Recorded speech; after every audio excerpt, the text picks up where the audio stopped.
From the first head-scratching appearance of the clawed shadow monster to Thomas Gibson getting booted from Criminal Minds, this is Hotch versus Mr. Scratch's timeline explained. This ill-fated rivalry started in the finale of Season 10. Named Mr. Scratch after the serial killer's alter ego, the episode takes us through a series of murders, which on the surface have nothing to do with each other, except the killers all have one thing to say, and that's the claim that they were attacked by some creepy clawed shadow monster, who made them kill their loved ones. A head-scratcher, to say the least. The killers were all regular folks with clean records who didn't know each other, making the whole situation even more sus. So the BAU launches another investigation and finds out that the victims were all hypnotized using some fancy drug mix. Once they dig deeper into their backgrounds, they hit gold. All three of them were adopted and once lived in the same group home. Suddenly, things start clearing up, especially once Erin Hotchner interviews the third murderer, who's in a messed up state, and manages to get her to open up about her past. But wait, there's more. While all this is going on, someone launches a cyber attack on the headquarters, causing a major blackout. The hacker turns out to be someone from the NSA who's looking for a very specific person in the Witness Protection Program database. Hotch gets to the bottom of this clue and finds out that the hacker's name is Peter Lewis. They don't know who they're dealing with, but the unit chief realizes that the psychologist, Dr. Susanna Reagan, who was put in witness protection after some false accusations in the past, is Mr. Scratch's last victim. He runs to save her, but he's too late. She's been drugged and convicted to commit suicide, and poor Erin has to watch her as it happens. Then he gets ambushed by Peter, who has some serious issues. The man tries to convince Hotch to shoot his teammates through a hallucination, but he doesn't know how strong his rival is. He shoots at Lewis instead, and even though he escapes, he's caught by Morgan and JJ. Then the weirdest thing happens. The killer's under the impression that he's won and gets into the car quietly, which back then was a huge cliffhanger. He's happy that he's broken Hotch and left him shaken, but it's only until the end of the 11th season that we find out what he meant.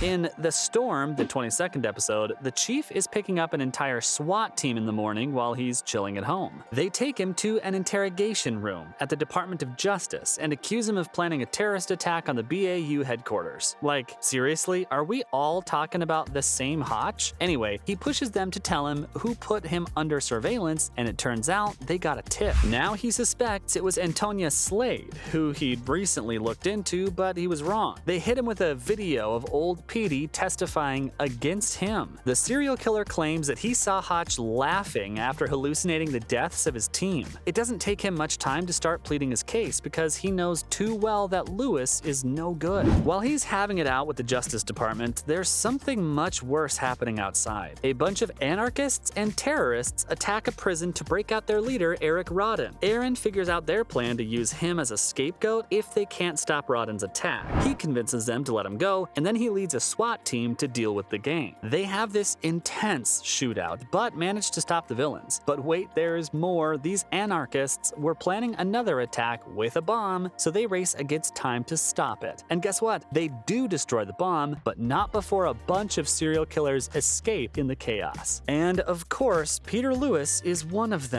He's back to terrorize the BAU, but Hotch is nowhere to be seen. In episode 3 of season 12, they reveal that he's on some special mission, which doesn't last for long because in the 6th episode, we find out that he's raised a white flag and skipped town. The serial killer was stalking Jack, which was the biggest no-no in Hotch's book. That's why he dropped everything to keep his son safe. He left the job, turned his post over to Prentice, and joined the Witness Protection Program. While he's out of the way, his team goes through hell to fight the evil mastermind, and eventually they win. In season 13's premiere Wheels Up, when he falls off of a roof after fighting with Luke Alves, but that's not how the fans saw him meeting his end. They expected the agent and Mr. Scratch to have a huge showdown. I mean, it was the only option that made sense after they built that rivalry up like that. Instead, they made Erin run away like a coward, and the rest of the team dealt with the aftermath. This whole situation annoyed a Reddit user so much they couldn't help but talk about it.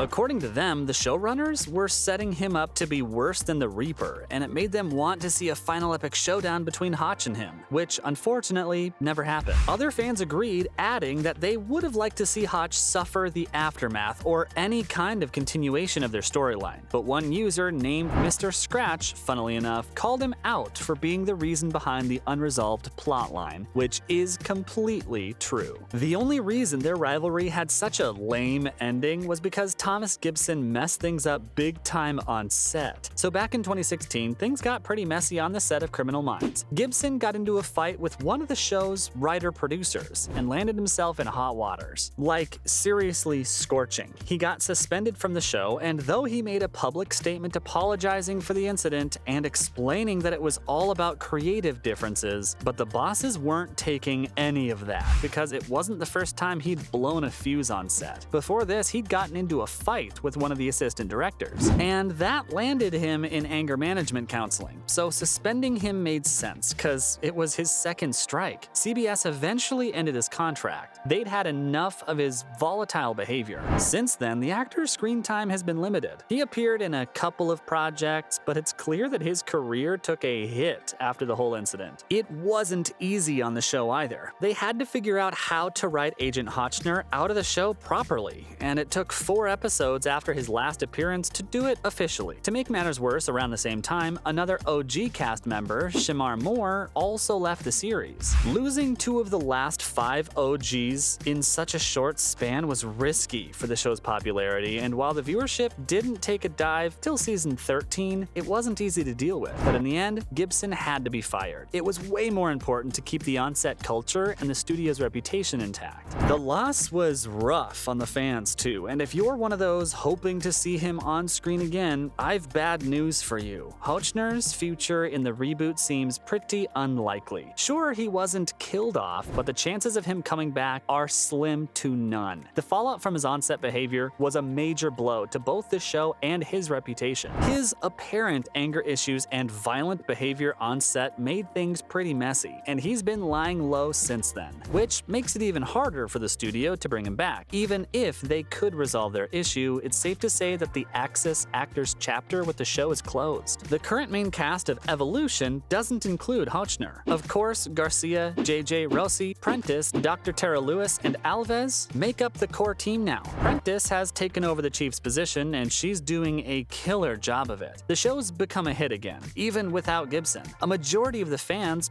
don't miss him now either, which means there's no real reason for him to return. Everyone's just moved on, and they're thriving with the current cast. The only person they miss is Spencer Reed. Other than that, they're pretty content with the reboot. Sadly for Aaron's few fans, it's time to say goodbye to the Agent's era on the show and say hello to the new direction of Criminal Minds, with its team of crime fighters. So from Thomas Gibson getting booted from Criminal Minds to the first head-scratching appearance of the clawed shadow monster, this was Hotch and Mr. Scratch's timeline explained.